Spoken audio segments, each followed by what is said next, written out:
everyone and Happy New Year! Today is our first video of 2025 and I'm really excited for everything what's coming, new experiences, new learnings together.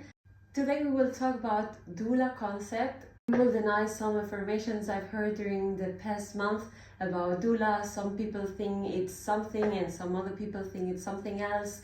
The services are a little bit not so clear sometimes. So we will talk about it today and hopefully I can solve all your questions. So let's begin. First things first, every doula needs to go through a training plus a certification to become officially a doula and so to be able to support families, give information and everything they would need.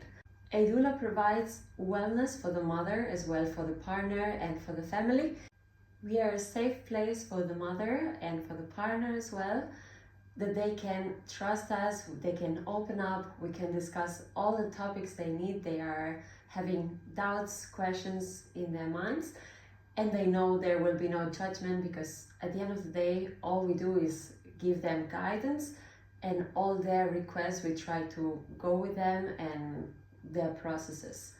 And it is important to know that as a doula, we are not making decisions for the parents. They are doing their own decisions. We are just following and going along with them through their unique processes. In this video, there are 3 affirmations I've heard over the last month, which I would like to deny and to explain better. The first one is that some people think that doulas are like midwives. This is completely wrong. We are not health professionals, we are not in healthcare, we don't have this knowledge. So as a doula, we cannot provide any services which a doctor, gynecologist would do.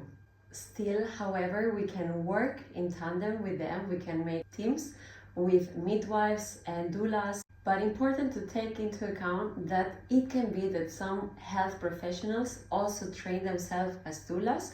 So in that case, this person who is a health professional and also becomes a doula, they can offer both services. So let's make it clear, if you're a health professional and you are also a doula, you can of course make services from both sides. When you are as a doula, but you don't have any other career, bachelor trainings as a health professional, then our services will not include the healthcare services. I also heard sometimes that some people think that doula is substituting the father figure, but that's not true. Let's give you some context. Up until 1960 to 1970, the dad figure, dad of the baby, was not allowed to go into the labor delivery room. So we have always put them on one side, like separately, completely from these processes, and they didn't have any knowledge, any information, etc. Even us, if we think about women, we also don't have that much information about how pregnancy should be, how we should feel, what resources do we have, and all these things. So we can also not put the pressure to our partner, thinking that they should know everything, that they should know how we feel, what do we need, and everything. So this is when the doula figure comes in between to give and to calm down the situation, that no one has more pressure than the other and that it's a safe place. We can talk things through. Maybe one that is super scared, then the mother is less scared, or any other around. So the doula comes here to try to balance out and to join the couple, that they understand like no one is having more responsibility against the other, so that they are working together in this because they decided to do that together. And this is why we are gonna help to go through what everyone needs. Maybe there's a father that needs more guidance, or there's a mother who needs more guidance. And the third affirmation I would like to deny is that doulas only go for home deliveries. This is completely wrong.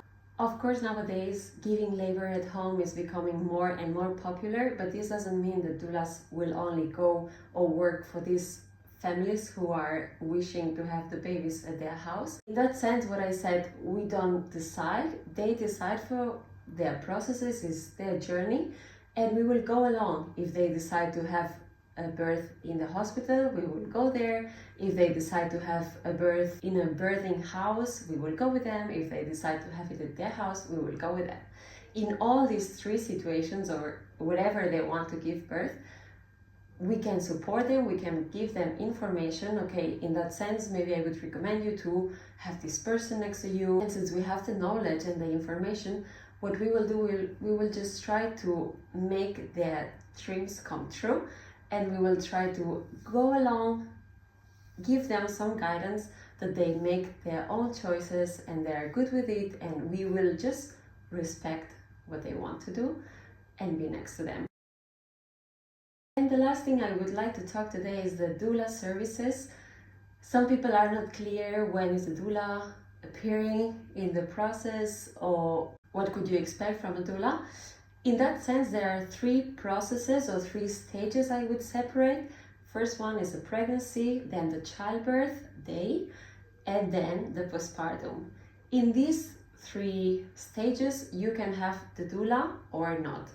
You can always consider the doula during the pregnancy to prepare for the delivery. You can also ask this person, if you really get along with her, can you please stay on my delivery date? This is something you agree previously. You will never call a doula, hey, I'm in labor, can you come, if you never met with her. So this is something they usually do if you do the preparation for the childbirth and during the pregnancy. Then on the delivery date, you can be there, you can be helping with some physical support, emotional support for the mother, also for the partner. And then on the postpartum, usually there are also some checkups and some doubts. Maybe you didn't talk, or maybe they feel in a way that they didn't expect to feel like that. So I always do these three separations in three stages, but there are some doulas who only do the pregnancy, some doulas who only do the postpartum, only are just birth doulas. And what I would like to say is that usually before you meet a doula or you decide for doula, you will have a first date with this person. And I would recommend you to actually talk through everything and see if it's a good fit, if it's a good match for yourself, for your situation. Because I always say this is the beginning of a strong and honest relationship. So it really needs to make you feel confident and safe, and that you can trust this person for everything. You will need this during this process. And with this, I also want to add that if you're already a mother, if you already had a child, 1, 2 or more, and you never had a doula and now you are thinking about getting pregnant, or you are already pregnant, think about it, because having a doula will make a completely different experience, because this will be someone that you can count on for anything you would need. It's not going to be someone who will be annoying or who will be pressuring you in any way. So make sure you get along with this person, because if you do, it can be really amazing and really adding value to your journey. Now, after this video, let me know if you have any other questions regarding the doula services, if you heard some affirmations and you are not sure about it. Let me know everything on the comments down below. Also, if you have any questions regarding pregnancy, childbirth or postpartum, I'm going to be more than happy to answer your questions. I'm wishing you the best for this beginning of 2025, and see you in the next video. Ciao!